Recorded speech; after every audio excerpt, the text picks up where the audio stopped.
नमस्कार, once again Centurion Defence Academy में आप सभी का स्वागत है। आज के इस वीडियो में, आज के सेशन में हम लोग वर्ब के सेकंड चैप्टर को करने वाले हैं डिस्कस।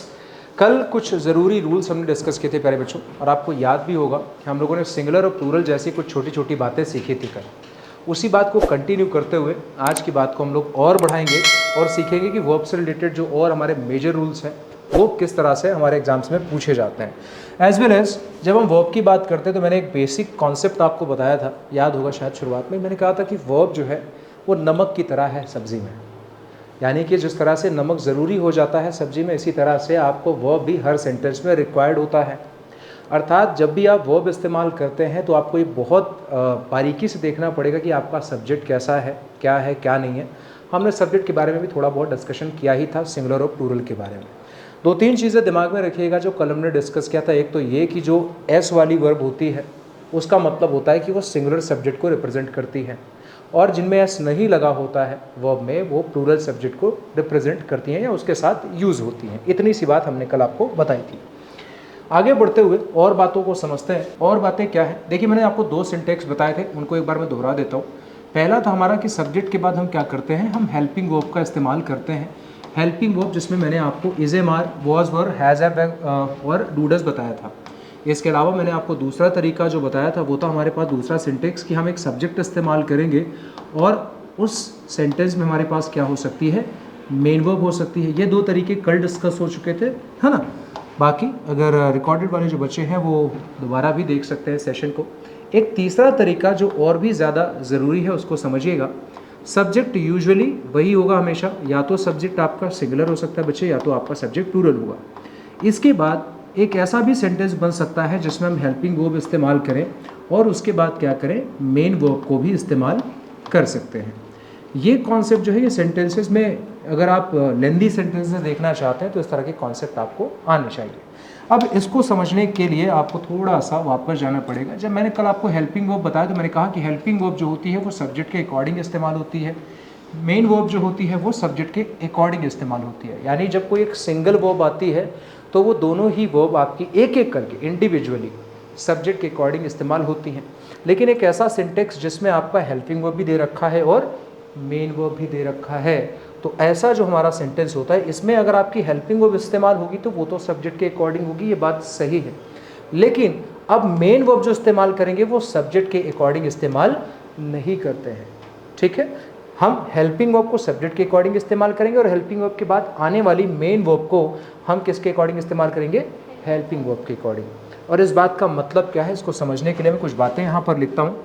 जैसे हेल्पिंग वर्ब की हम बात करते हैं तो आपको पता है कि प्रेजेंट में हमारे पास इज़ सिंगुलर के लिए इस्तेमाल होता है, पास्ट में हमारे पास वॉज सिंगुलर के लिए इस्तेमाल होता है।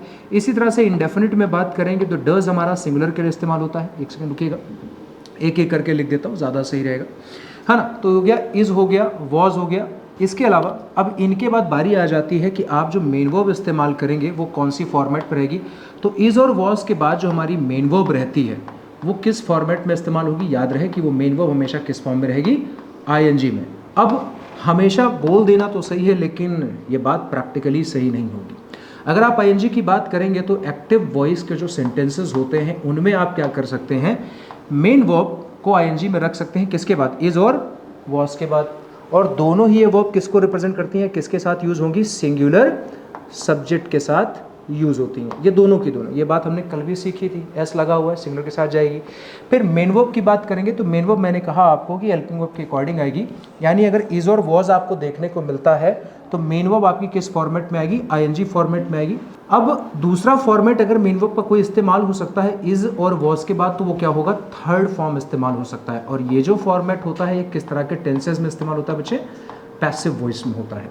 तो ओवरऑल मैं बात करूं तो किस तरह की मेन वर्ब इस्तेमाल हो जाती है, या तो आईएनजी फॉर्म आ सकता है इज और वॉज के बाद, और या तो आपका आएगा थर्ड फॉर्म आएगा। आईएनजी आता है एक्टिव वॉइस में और थर्ड फॉर्म आता है पैसिव वॉइस में। लेकिन हमने आपको शायद थोड़ी सी इन्फॉर्मेशन इस बारे में दी थी कि जब हम कोई वर्ब लिखते हैं, जैसे मैंने आपके सामने शायद ये वाला वर्ड लिखा होगा या ऐसे ही बोला होगा, तो इसके कुछ फॉर्म्स होते हैं। हर एक शब्द, अच्छा मेन वर्ब बेसिकली है क्या, एक शब्द में अगर मैं बात करूँ तो मेन वर्ब होती है एक्शन वर्ब, सेंटेंस में जो काम बता रही होती है। फॉर एग्जाम्पल अभी हम लोग क्या कर रहे हैं, हम लोग पढ़ाई कर रहे हैं, आप मुझे सुन रहे हैं और हम आपको कुछ सिखाने की कोशिश कर रहे हैं। यही हमारा मेन एक्शन है, बोलो हाँ या ना। मैं अपने हाथों का मूवमेंट कर रहा हूँ, ये भी क्या है, एक एक्शन ही है। मैं बोल रहा हूँ तो ये भी एक एक्शन ही है। मैं देख रहा हूँ तो ये भी एक एक्शन है। और हर एक्शन वर्ब को हम 5 तरीके से टोटली लिख सकते हैं। एक उसका बेस फॉर्म हो गया जिसको हम फर्स्ट फॉर्म के नाम से जानते हैं, और इसके अलावा फिर सेकेंड फॉर्म की बात करेंगे तो गो का सेकेंड फॉर्म बच्चे क्या हो जाता है, वेंट हो जाता है। और सेकेंड फॉर्म की बात बारी आ जाती है थर्ड फॉर्म की, दैट इज गॉन। तो कुछ इस तरह से आपको फॉर्म्स भी थोड़े बहुत रटे होने चाहिए या याद होने चाहिए। जहाँ तक हम थर्ड फॉर्म के बाकी फॉर्म्स की बात करेंगे, यानी उसके अलावा बाकी फॉर्म्स की बात करेंगे, तो फोर्थ फॉर्म जिसको आप आईएनजी फॉर्म के नाम से भी जानते हैं, तो बेसिकली इसका फॉर्मेशन किया जाता है, इसको बनाया जाता है। बनाने के लिए करना क्या होता है, आपको फर्स्ट फॉर्म जो भी होती है उसमें आईएनजी ऐड कर देना होता है, और वो अपने आप कैसी बन जाती है, फोर्थ फॉर्म बन जाती है। जैसे गो में आईएनजी ऐड करेंगे तो क्या बन जाएगा, गोइंग बन जाएगा। इसके अलावा कुछ लोग इसे एसोरियस फॉर्म कहते हैं, लेकिन मैं याद करने के लिए इसको फिफ्थ फॉर्म की तरह इस्तेमाल करता हूँ, तो मैं कहता हूँ कि ये हो गई आपकी एक फिफ्थ फॉर्म भी होती है। फिफ्थ फॉर्म बेसिकली है क्या, जब आप फर्स्ट फॉर्म में एसोरियस ऐड कर देते हैं as per the requirement of the subject, क्योंकि सब्जेक्ट सिंगुलर होगा तो मेन वर्ब में एसोरियस हम लोग लगाते हैं। जैसे कल एक स्टेटमेंट लगाया था हम लोगों ने जिसमें अट्रैक्ट का अट्रैक्ट्स किया था, है ना। तो हाँ जी बिल्कुल, लास्ट सेंटेंस था शायद। तो उसमें क्या करना है, मान लेते हैं मैंने ये गो वर्ड उठाया था, यही हमारा बेस फॉर्म है, फर्स्ट फॉर्म है। अब इसमें एस और ईएस ऐड करेंगे तो अल्टीमेटली इसमें तो फिलहाल ईएस ऐड होगा वोवल की वजह से, है ना। यहाँ पर हम इसको क्या लिख देंगे, गोज लिख देंगे, है ना। कहीं कहीं पर ये आपकी फर्स्ट फॉर्म के तौर पर ही इस्तेमाल होती है, या फिर कहीं पर लिखा होता है कि एस और ईएस फॉर्म ही है और कुछ नहीं है। तो कुल मिलाकर जब हम कोई एक वर्ब लिखते हैं तो उसको हम 5 फॉर्म में लिख सकते हैं। इतनी सी बात समझ में आ रही है सबको, क्या बोल रहा हूँ, ठीक है ना। फिर से सुन लो, मैंने कहा कि आप जब इज एम आर या वॉज वर्ब कोई भी वर्ब लाते हैं, हेल्पिंग वर्ब, और उसके बाद अगर मेन वर्ब आती है तो वो मेन वर्ब डिपेंड करती है हेल्पिंग वर्ब पर हमारी। इसी तरह से बाकी चीज़ों की बात करेंगे तो इसके अलावा अगर मैं प्लूरल की बात करता तो आर भी हमारा सेम सेंटेंस में आता है, सेम टेंस में आता है।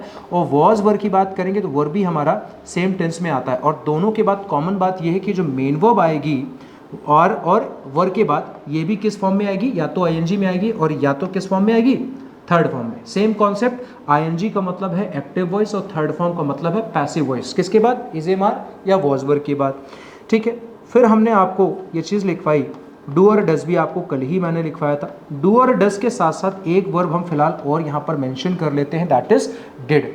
याद रहे, इन सभी के बाद अगर जीवन में कोई व्यक्ति इनके बाद मेन वर्ब इस्तेमाल करना चाहता है तो उसका कौन सा फॉर्म इस्तेमाल किया जाएगा, सिर्फ और सिर्फ फर्स्ट फॉर्म इस्तेमाल किया जाता है। यानी कि मान लेते हैं कि ऐसा स्टेटमेंट मैं छोटा सा बस एग्जांपल के तौर पर लिख रहा हूँ। मैंने कहा आई डू नॉट और आई डोंट, मैंने कहा आई डोंट और फिर यहाँ पर लिख देता हूँ, मान लीजिए कि लिसेंड, आई डोंट लिसेंड। क्या ये सही होगा भाई? लिसन होती है फर्स्ट फॉर्म, है या ना। लिसन का मतलब होता है सुनना, और उसका ईडी फॉर्म इस्तेमाल नहीं किया जा सकता है डू या डज के बाद। डिड होता तब भी इस्तेमाल नहीं करेंगे, ठीक है ना। तो डू डज डिड के बाद हम सिर्फ और सिर्फ लाते हैं फर्स्ट फॉर्म, जिसका एग्जाम्पल यहाँ पर ये रखा हुआ था। तो गलत क्या हो जाएगा, ये जो ईडी वर्ड लगा था ये गलत होगा और सही होगा केवल आई डू नॉट लिसन। अंततः इस सेंटेंस को कंप्लीट करने के लिए बहुत कुछ आगे लिखना पड़ेगा, पर अभी उस पर बात हम नहीं कर रहे हैं। आगे बढ़ेंगे तो आगे बढ़कर हमको एक चीज़ और लिखनी पड़ेगी। हमने कहा कि अगर आप कभी हेल्पिंग वर्ब हैज़ या हैव और हैड का इस्तेमाल करते हैं तो ये बहुत ज़रूरी है कि उसके बाद आने वाली जो मेन वर्ब होती है माय डियर स्टूडेंट्स, वो मेन वर्ब सिर्फ और सिर्फ किस फॉर्म में इस्तेमाल होती है, वो थर्ड फॉर्म में इस्तेमाल की जाती है। किस में इस्तेमाल होती है, थर्ड फॉर्म में इस्तेमाल की जाती है। इसका मतलब ये हुआ कि अगर हैज़ और हैव हैड के बाद हम फर्स्ट फॉर्म लाते हैं तो वो गलत हो जाएगी। अगर कोई व्यक्ति इसके बाद सेकेंड फॉर्म इस्तेमाल करता है तो क्या हो जाएगा, गलत हो जाएगा। अपार्ट फ्रॉम दिस, अगर कोई फोर्थ फॉर्म लाता है या कोई आईएनजी फॉर्म के अलावा एस और एस फॉर्म लाता है तो वो भी क्या हो जाएगी, गलत हो जाएगी। क्यों? क्योंकि केवल थर्ड फॉर्म सही होती है after the helping verbs has, have और हैड। इनके बाद आप क्या करते हैं, केवल थर्ड फॉर्म का ही इस्तेमाल करते हैं। बात समझ में आ गई, बोलो हाँ या ना, ठीक है ना। तो इतनी सी चीज़ बहुत बेसिक है। 2-3 चीज़ें और ऐड कर देता हूँ, उसके बाद बहुत ज़्यादा इसमें लिखवाने का नहीं रहता है। एक वर्ब आपकी होती है बीइंग प्यारे बच्चे, और एक होता है हैविंग। बेसिकली ये दोनों आपको मैं आगे सिखाऊंगा जब वर्ब को कंटिन्यू करूंगा, जिसमें पार्टिसिपल के बारे में इंफॉर्मेशन आपको दूंगा। ये छोटी सी जानकारी है कि बीइंग और हैविंग के बाद भी बाय डिफ़ॉल्ट हम वर्ब की कौन सी फॉर्म इस्तेमाल करते हैं, थर्ड फॉर्म। याद रहे ये जो बी है ये खुद में भी एक क्या होता है, इसकी भी हेल्पिंग वर्ब्स होती है। कल मैंने बताया था बी वर्ब्स किनको कहते हैं, इज एम आर को भी और वॉज वर्ब को भी बी वर्ब्स कहा जाता है। अब होगा क्या, ये चीज़ आपने पहले भी पढ़ी होगी शायद, वो परफेक्ट कॉन्टिन्यूस वाला याद होगा, I have been waiting for you ऐसे करके पढ़ा होगा। वहाँ पर हम बी के बाद आईएनजी भी करते थे, लेकिन जब बीइंग शब्द आता है तो फिर हम क्या करते हैं, हमेशा थर्ड फॉर्म लाते हैं। हैविंग के बाद भी हमेशा कौन सी फॉर्म लाते हैं, थर्ड फॉर्म लाते हैं। अब ये जो चीज़ मैं आपको बता रहा हूँ, इसके लिए थोड़ा सा मैं आपको एक फाइल दिखाता हूँ अभी आपको, जहाँ पर आपको समझना ज़रूरी है कि जो वर्ब्स आपकी हैं, मैं क्यों आपसे ये डिटेल में बात कर रहा हूँ कि सेकेंड फॉर्म थर्ड फॉर्म वगैरह क्यों लिखा जाएगा। तो कुछ बेसिक वर्ब्स का फाइल जो है आपके एप्लीकेशन पर, जो सेंचुरियन डिफेंस एकेडमी का ऑफिशियल एप्लीकेशन है वहाँ पर प्यारे बच्चों पड़ा हुआ है। उस एप्लीकेशन से आप इस फाइल को एक्सेस कर सकते हैं, वहाँ पर ये सारी फाइल्स पड़ी हुई है ना, जिसमें कुछ base form of the verbs लिखे हुए हैं। राउंड अबाउट 400 वर्ड्स दिए हुए हैं, 400 के आसपास शब्द हैं, जिनमें उन शब्दों का बेस फॉर्म और उनका हिंदी मीनिंग, फिर पास्ट यानी सेकेंड फॉर्म और पास्ट पार्टिसिपल जिसमें थर्ड फॉर्म हम जिसे कहते हैं वो मेंशन है। अब रही बात इसके फोर्थ फॉर्म बनाने की, तो आईएनजी लगाएंगे, बाइंग हो जाएगा।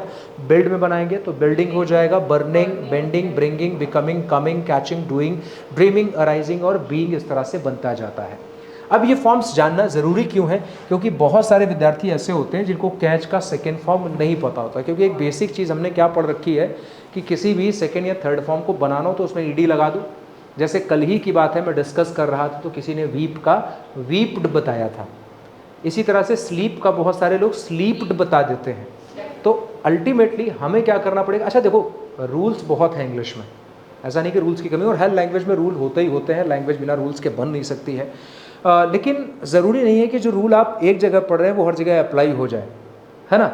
तो जैसे हमने कहा आईएनजी जो है, बहुत बार ऐसा होता है, जैसे कट के अगर आप फॉर्म्स की बात करेंगे तो कट के सारे फॉर्म्स क्या रहते हैं, same, cut cut cut. Put का भी सेम रहता है, पुट पुट पुट, है ना। लेकिन कीप का अलग हो जाएगा, कीप का केप्ट और केप्ट हो जाएगा, है ना। तो अब यही बताते समय कन्फ्यूजन, मतलब बहुत अगर बेसिक नॉलेज है किसी के पास तो ये गलती कर देता है कि वो फर्स्ट फॉर्म में आईएनजी ना लगा के वो कहता है कि किसी भी फॉर्म में आईएनजी लगा दीजिए। जैसे कट की किसी भी फॉर्म में आप आईएनजी लगाइए तो फोर्थ फॉर्म बन जाएगा, कटिंग बनेगा। लेकिन केप्ट की अगर हम कीप की सेकंड फॉर्म में आईएनजी लगाएंगे तो केप्टिंग हो जाएगा, जो कि गलत है, जो कि फॉर्म नहीं होता है ना। तो हमें क्या सीखना है, हमें ये सारे फॉर्म्स देखने पड़ेंगे, है ना। एक एक करके आप सारे देख लीजिएगा, और ये फाइल आप डाउनलोड करके इसको आप पीडीएफ में निकाल सकते हैं, या फिर बहुत बेसिक शब्द भी दे रखे हैं। जैसे ब्रेक का मतलब सभी जानते हैं कि तोड़ना होता है ना, लेकिन इसका सेकेंड फॉर्म ब्रोक हो जाएगा, और आपको पता है ब्रोकन। अच्छा, कई बार लोगों ने सुना होगा ब्रोकन ग्लास हो सकता है, ब्रोकन विंडो हो सकती है, ब्रोकन कार हो सकती है ना, या ब्रोकन हार्ट भी एक गाना भी है ना इंग्लिश का। तो ये कैसे इस्तेमाल किया जाता है, जो थर्ड फॉर्म होती है, कई बार ये थर्ड फॉर्म हमारी एडजेक्टिव के तौर पर इस्तेमाल हो जाती है। जैसे इंग्लिश के बारे में आपने सुना होगा, कहा जाता है स्पोकन इंग्लिश। स्पोकन इंग्लिश, इसका हिंदी क्या होता है, बोलने वाली अंग्रेजी या बोले जाने वाली अंग्रेजी, है ना। और जबकि मैं अगर हैज़ हैव के साथ इस्तेमाल करूंगा तो मैं बोलूंगा ना, I have spoken my sentence, he has spoken something to you, इस तरह से इसको बोला जाएगा। वहाँ पर वो एक्शन के तौर पर काम आ रही है, लेकिन मैं कह रहा हूँ कि I want to learn spoken English. वो स्पोकन वर्ड क्या हुआ, एक्शन के तौर पर काम ना हो कि एडजेक्टिव के तौर पर काम आता है। ये मैं क्यों बता रहा हूँ, सिर्फ इसलिए कि कॉम्प्लिकेटेड बहुत है अंग्रेजी, इसलिए आप उसको अगर ग्रेजुअली समझेंगे तो सीख जाएंगे, धीरे धीरे सब आ जाता है। It takes time but yes you will get to know everything. जैसे फॉरगेट की बात करेंगे तो फॉरगेट का सेकेंड फॉर्म फॉरगॉट होता है और थर्ड फॉर्म फॉरगॉटन होता है, लेकिन मॉडर्न इंग्लिश में फॉरगॉटन वर्ड कोई इस्तेमाल नहीं करता। इवन रिटन इंग्लिश में भी ये ऑब्सोलीट हो चुका है, यानी प्रचलन से बाहर हो चुका है, इसको भी इस्तेमाल नहीं किया जाता है। फॉरगिव में बात करेंगे तो फॉरगिव हो गया और यहाँ पर फॉरगिवन होता है। इस तरह से सारी फाइल्स को आप देखेंगे और थोड़ा सा सीखने की कोशिश करेंगे, जो आपको नहीं आता है वो आप समझ लेंगे इससे। अब मैं कुछ वर्ड्स रैंडमली लिखने वाला हूँ जिसका आपको सेकेंड फॉर्म और थर्ड फॉर्म खुद बताना है। जैसे कि एक वर्ड मान लीजिए मैंने यहाँ पर लिख दिया स्टार्ट, तो आई होप इसका आप सेकेंड और थर्ड फॉर्म जानते होंगे। स्टार्ट क्या हो जाएगा, स्टार्ट का, हाँ, सेकेंड फॉर्म क्या होगा, सेकेंड फॉर्म स्टार्ट ही होगा, स्टार्टेड और स्टार्टेड होगा, ठीक है, बात समझ में आ रही। इसके अलावा मैं अगर ग्रो की बात करता हूं तो ग्रो का सेकेंड फॉर्म क्या होगा, ग्रोन होगा, सेकेंड फॉर्म ग्रीव होगा, और थर्ड फॉर्म इसका क्या होगा बच्चे, ग्रोन होगा। इसी तरह से मैं बात करूं फ्लाई की तो इसका सेकेंड फॉर्म क्या होगा, फ्ल्यू, FLEW, और थर्ड फॉर्म क्या हो जाएगा, फ्लोन हो जाएगा। बात समझ में आ रही है, ठीक है। लेकिन अगर मैं यहाँ पर एक शब्द लिख देता हूँ ओवरफ्लो, इसका सेकेंड फॉर्म क्या होगा, सेकेंड फॉर्म, हाँ जी, फ्लोड, पक्का, ठीक है, ओवरफ्लोड हो जाएगा, ठीक है ना। अब देखो यही इसका थर्ड फॉर्म भी हो जाएगा। अपार्ट फ्रॉम दिस एक वर्ड और मैं लिखता हूँ, इसका देखते हैं कितने लोग बता पाएंगे। सी का सेकेंड और थर्ड फॉर्म कौन बता सकता है, सी का सेकेंड और थर्ड फॉर्म कौन बता सकता है। ये ऐप में है क्या सर, हाँ जी बेटे ऐप में है, उषा जंगे ऐप में है और आप एप्लीकेशन से एक्सेस कर सकते हैं इस फाइल को, ठीक है। सीक का क्या होगा, पहले तो सीक का मतलब पता होना चाहिए ना। सीक माने कुछ होता है क्या, सीख तो नाउन भी होती है, होती है कि नहीं नाउन, झाड़ू की सीख होती है ना हिंदी वाली, वो भी तो नाउन है, ठीक है। लेकिन अंग्रेजी में वर्ब के तौर पर सीक वर्ड का क्या मतलब होता है, चलो अच्छा मैं मतलब बता देता हूँ, उसके बाद कोशिश करना। हाँ जी बेटे, परमिशन, ठीक है। बेसिकली इसका सेंस बहुत तरीके से होता है, वैसे जनरली इसको डिज़ायर के सेंस में इस्तेमाल किया जाता है। आप किसी चीज़ की इच्छा कर रहे हैं तो उसको हम लोग बोलते हैं सीक। इवन ये लुक फॉर के सेंस में भी कई बार इस्तेमाल हो जाती है, लुक फॉर मतलब खोजने के सेंस में, है ना। बाकी इस वर्ड का जनरल इस्तेमाल अगर आप कभी करना चाहते हैं, तो जैसे आप बोलते हैं ना कि मैं उससे माफ़ी चाहता हूँ, so I seek apology from him, ठीक है, आई सीक अपॉलजीज, ऐसे हुआ। फिलहाल इसका सेकेंड फॉर्म कोई बता सकता है, नहीं पता है ना। सीक्ड, हाँ जैसे बेक का होता है तो बेक का बेक्ड हो जाता है ना, तो ऐसे सीक का सेकना भी तो होता है। मेरे बच्चे इसका सेकेंड और थर्ड फॉर्म जो रहता है ना वो सेम ही रहता है बेसिकली, सीक्स, अरे ना बेटे ये वो वर्ड है ना, SOUGHT है बेटा, इसका SOUGHT है ये, ठीक है, वो है सॉट, और ये डिफरेंट है। अब आप सोचिए किसी ऐसे सेंटेंस में इसको इस्तेमाल करके मैं अगर कहता, मैंने कहा कि ठीक है द पीपल हैव, और फिर आगे ऐसे लिख देता मान लीजिए कि सीक्ड, है ना, seeked some benefits from the government. अब अगर आपसे कहता है कि सेंटेंस में गलती बताओ, तो जनरली पढ़ने में तो शायद ही आपको पता चलता, लेकिन अभी तो पता चल गया ना कि सीक का जो फॉर्म होता है वो सीक्ड नहीं होता है। और हमें ये चीज़ अच्छे से पता हो गई कि हम हैज़ और हैव के बाद कौन सा फॉर्म इस्तेमाल करते हैं बच्चे, वो हम लोग थर्ड फॉर्म इस्तेमाल करते हैं। तो अल्टीमेटली ये चीज़ गलत हो जाएगी और सही क्या होगा, वहाँ पर हम लोग सॉर्ट इस्तेमाल करेंगे। क्लियर है, बोलो हाँ या ना, ठीक है ना। तो ये चीज़ इस्तेमाल होनी चाहिए, ना कि सीक्ड वर्ड, ठीक है ना। एक सेंटेंस और लिखता हूँ मैं कहता हूँ we have began the process of recruitment। चलिए इस सेंटेंस में अगर मैं आपसे कहूँ कि गलती बताइए तो बता सकता है कोई, we have began the process of recruitment, बहुत बेसिक सेंटेंस है। रिक्वायर, ठीक है, उषा जहांगीर का आंसर आया था। क्या होगा बच्चे इसमें, बोलो। नो मिस्टेक, हाँ ज़रूरी थोड़ी कि हर सेंटेंस में गलती हो, क्योंकि स्पॉटिंग एरर के क्वेश्चन में चौथा ऑप्शन क्या होता है, नो एरर का होता है। लेकिन आप एरर कैसे निकालते हो मुझे भी बहुत अच्छे से पता है। आप तो सेंटेंस पढ़ते हो और आपको लगता है कि it feels good, then it's good. अगर वो गलती है, इफ इट फील्स रॉन्ग, अरे इसमें तो गलती है। तो एक्चुअली क्या है ना कि फीलिंग वाली जो बात है वो 60% 70% काम कर सकती है, लेकिन 100% वो चीज़ काम नहीं करती है।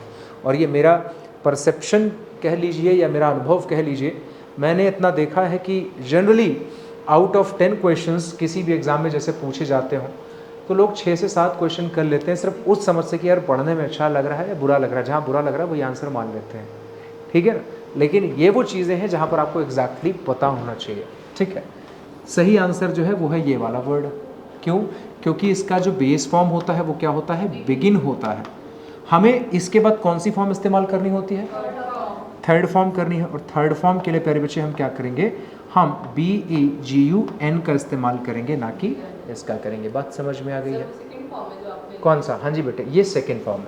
ये आपका फर्स्ट फॉर्म हो गया, ये आपका सेकेंड है, और ये आपका थर्ड फॉर्म है। तो इसीलिए ज़रूरी है कि आपको फॉर्म्स पता होना चाहिए। इसी तरह का एक स्टेटमेंट बहुत बड़ा आया था एक एग्ज़ाम में, जिसमें लिखा था the RBI has began the process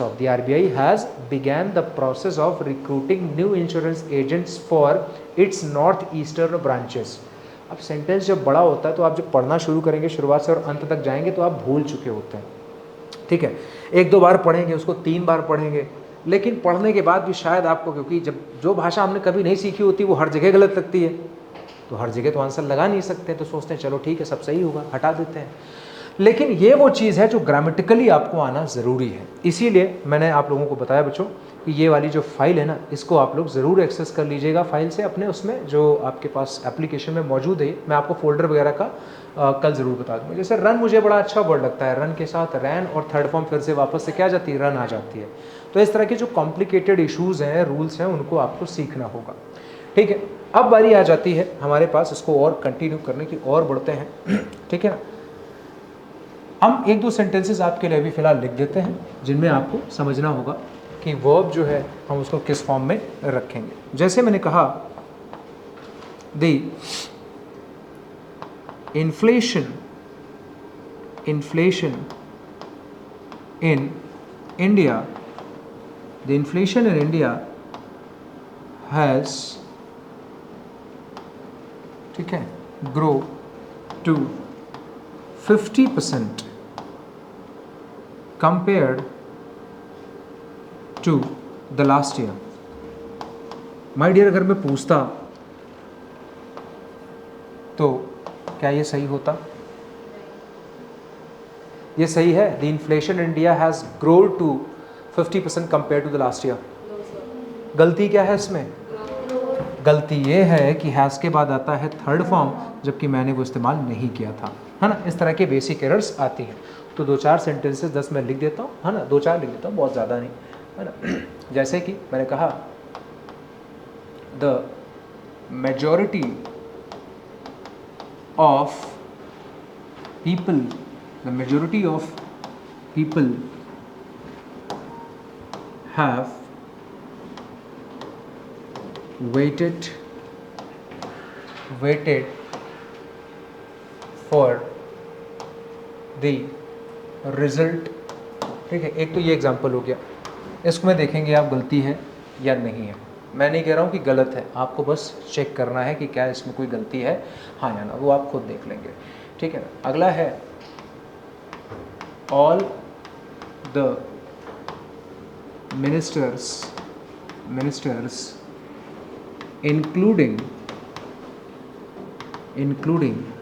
the prime minister has been invited to the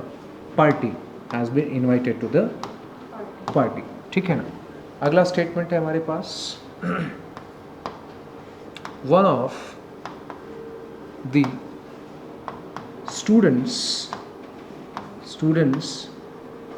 are missing from the class। और लास्ट लिख देता हूँ, the number of deaths due to COVID-19 were very high in 2021। These are the 4 sentences where you have to find out the correct word और correct sentence। पढ़कर समझिए कि कहाँ के सेंटेंस में कोई गलती है या नहीं है। मैं ये नहीं कह रहा हूँ कि नहीं, ज़बरदस्ती गलती है, ठीक है। Those who are online, they will check for the errors।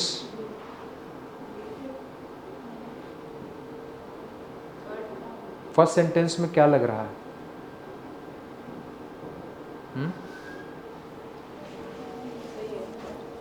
ठीक है, देखते जाओ, शुरुआत इधर से कर लेंगे, नीचे से ही। द नंबर ऑफ वाले में अगर मैं आपसे बोलूं कि दिक्कत है, नो एरर तो नहीं है, दूसरा तुक्का क्या हो सकता है, क्योंकि गेस ही था अल्टीमेटली। करेक्शन तो आपको पता नहीं 100%, तो आप किसी सेंटेंस में नहीं जानते हो शायद, लेकिन इसमें मैं बोल रहा हूँ कि गलती है। अब उस गलती है को कहाँ पर है वो आपको फाइंड आउट करना है। सेंटेंस पढ़कर कहीं पर कुछ गलत नहीं लग रहा है? किधर? The number of deaths due to कोविड-19 were very high in 2021। Deaths नहीं हो सकता है, हिंदी में नहीं कहा जाता है कि बहुत ज़्यादा मौतें हो गई हैं, कहा तो जाता है भाई किसी एक व्यक्ति की डेथ होगी तो डेथ लिखा जाएगा, लेकिन अगर लार्ज नंबर ऑफ पीपल के डेथ की बात कर रहे हैं ऑब्वियसली हम डेथ्स ज़रूर लिखेंगे। फर्स्ट स्टेटमेंट में मेजॉरिटी ऑफ पीपल की बात करेंगे तो ये हैव सही है, बिल्कुल सही है, कोई दिक्कत नहीं। हैव के बाद क्या लिखा हुआ है इधर? 3 भी लिखा हुआ है, दैट इज़ ऑल्सो राइट। यानी कि पहले सेंटेंस में एरर की बात करेंगे तो इसे हम कहेंगे this is the case of no error. Next sentence में जब आते हैं लिखा हुआ all the ministers including the prime minister has been invited to the party, इसमें क्या था आंसर आप लोगों का? ठीक है, very good. Instead of has we will use have, और लॉजिक बहुत सिंपल सा है क्योंकि वर्ब जो है वो आती है अपने सब्जेक्ट के अकॉर्डिंग। यहाँ पर मेन सब्जेक्ट इसको कंसिडर करेंगे क्योंकि इसको हम एज अ प्रेपोजिशन यूज़ करते हुए इसको ऑब्जेक्ट मानेंगे, और ऑब्जेक्ट है अगर ये तो ये सब्जेक्ट है, और सब्जेक्ट हमारे पास जो दे रखा था वो मिनिस्टर्स वर्ड प्लूरल, और प्लूरल के लिए हैव आएगा। ये हो गया करेक्शन। वन ऑफ वाले में बात करेंगे तो अल्टीमेटली ये इस्तेमाल कब करते हैं हम लोग? चॉइस के लिए करते हैं। जब बहुत सारे विद्यार्थी आते हैं लेकिन उनमें से किसी एक की मैं बात करूं, तो बहुत सारे लोग हैं उनमें से किसी एक की बात करना चाहता हूं मैं सब्जेक्टिव स्टेट में, तो फिर से वही चीज़ वन के साथ हम कभी आर नहीं लगा सकते हैं, शुड हैव बीन इज। और द लास्ट वाले में बात करेंगे तो जो रूल हमने यहाँ पर इसके साथ लगाया है same rule applies to this word, that is the number of. The number of में हम कंसिडर करते हैं कि यह कोई फिक्स नंबर था, डेफिनेट नंबर है, क्योंकि डेफिनेट आर्टिकल इस्तेमाल हुआ है, और इसी वजह से हम क्या करते हैं द नंबर के साथ जो वर्ब लगाते हैं वो कैसी रहती है? सिंगुलर रहती है। So instead of verb we will use was. बात समझ में आई इतनी सी? ठीक है ना? तो ये हो गए हमारे कुछ सेंटेंसेस। फिलहाल ये हमने आपको आज जो सेशन में बताया बच्चे, वो सिर्फ और सिर्फ फॉर्म्स के बारे में जानकारी दी है। परीक्षा की अभी तिथि नज़दीक नहीं है, तो उस हिसाब से हम प्रोसेस को ग्रेजुअली ही सीखेंगे ताकि बहुत ज़्यादा बर्डन ना हो। बाकी बार बार बोल रहा हूँ, एक काम ज़रूर कर लिया करो, थोड़ा बहुत ही सही रीडिंग कर लिया करो। व्हाट्सएप वगैरह यूज़ करते हैं, व्हाट्सएप वगैरह में मेटा एआई नाम की चीज़ ऐड हुई है अभी हाल ही में, उस मेटा एआई पर जाकर कुछ मत लिखो। जैसे मान लो तुम्हारा मन कर रहा है कुछ पढ़ने का, क्योंकि अभी पढ़ाई लिखाई का वक्त चल रहा है तो और क्या ही करोगे। मैं तो बहुत कुछ करता रहता हूँ, तो अभी मैंने जैसे उसमें एक कीवर्ड डाला कि मोटिवेशनल स्टोरीज़ फॉर स्टूडेंट्स, तो उसमें अच्छे अच्छे स्टोरीज़ आ जाती हैं। So while I read the story I find out that there are so many words which are unfamiliar to me और I am unfamiliar with them. तो मैं उन वर्ड्स को क्या करता हूँ, अपनी एक कॉपी में नोट कर लेता हूँ। वो काम आपको भी करना है, और किस फॉर्मेट में लिखना है वो आखिरी चीज़ में आपको बता देता हूँ। आपको वर्ड जनरली यही से समझ लीजिए कि आप अपनी कॉपी में वर्ड ऐसे लिखेंगे और उसके बाद उसका एक हिंदी मीनिंग या सिनोनिम लिख सकते हैं। मैं आपको एग्जैक्टली वो चीज़ दिखा दे रहा हूँ जो मैं करता रहता हूँ। यहाँ पर आएंगे वोकैबुलरी पर हम लोग, ठीक है। ऑलराइट, तो ये कुछ फाइल है जो मैंने खुद से प्रिपेयर की थी वाइल रीडिंग द न्यूज़पेपर। जब मैं न्यूज़पेपर रीड करता था तो मैं इस तरह के वर्ड्स फाइंड आउट करता हूँ। ये सारे वर्ड्स आपके भविष्य में काम ज़रूर आएंगे। बहुत अच्छे अच्छे वर्ड हैं। जैसे लोग बोलते हैं ना कि मैं बहुत दुविधा में हूँ, परेशानी में हूँ, तो इसके लिए बड़ा स्टेटमेंट बनता है डिलेमा वाला, I am in dilemma, I am in dilemma. और मैंने इस वर्ड को याद किया था कि जब मैं दिल्ली में पहली बार गया, हाँ जी, क्वांड्री इज सिनोनिम प्यारे बच्चे। और क्वांड्री को भी याद करना कितना आसान है। सोचो लॉन्ड्री में बहुत सारे कपड़े जाते हैं, लॉन्ड्री में अगर आपको कह दिया जाए आप अपने कपड़े खुद ढूंढ लीजिए, तो आपके लिए क्या हो जाएगा बेटा? दुविधा ही तो होगी, आप नहीं पहचान पाएंगे शायद, क्योंकि हो सकता है एक ही तरह के तमाम बैचेस के कपड़े आए हों, आप कन्फ्यूजन में हो जाएंगे किधर जाऊं यार, किधर से शुरुआत करूं, किधर से नहीं। लेकिन लॉन्ड्री वाले को शायद ये पता रहता होगा। लेकिन generally laundry creates quandary in people. और मैंने इसको याद किया जब मैं दिल्ली में पहली बार गया ना, so I felt a dilemma over there. क्यों? क्योंकि जब मैं बस से उतरा वहाँ पर तो 10 ऑटो वाले खड़े थे, किधर जाएंगे किधर जाएंगे, कोई 500 तो कोई 300। ये प्रोसेस शुरू हो जाता है। तो अब समझ में नहीं आ रहा था किसके साथ जाऊँ मैं, किसके साथ सफ़र शुरू करूँ मैं, है ना। तो दिल्ली में पहली बार गया तो मुझे डिलेमा महसूस हो गया। और ये बहुत सारे ऐसे वर्ड हैं जिनको आप इस्तेमाल कर सकते हैं। हम लोग को जनरली अनर्विंग फील होती है जब हम अपने आप को कहीं पर प्रेजेंट करना चाहते हैं, घबराहट जिसे कहते हैं, और इसके अलावा डीमोरलाइज भी इसको हम लोग कहते हैं। बात समझ में आ रही है। तो इस तरह से अपनी एक खुद की कॉपी बना लीजिए। एक वर्ड बड़ा प्यारा यहाँ पर लिखा हुआ है डेस्परेट, जिसको आप होपलेस कहते हैं। आपने डेस्परेट को पॉजिटिव सेंस में इस्तेमाल किया होगा, हालांकि डेस्परेट दोनों सेंस में इस्तेमाल होता है। कोई व्यक्ति कुछ पाना चाहता है और नहीं पा रहा होता तो भी डेस्परेट कह सकते हैं, और किसी चीज़ के लिए आप बहुत ज़्यादा मन से पीछे लगे हुए हैं तो भी आप बोल सकते हैं I am desperate to get this, कि मुझे चाहिए ही चाहिए वो चीज़। बात समझ में आ रही है।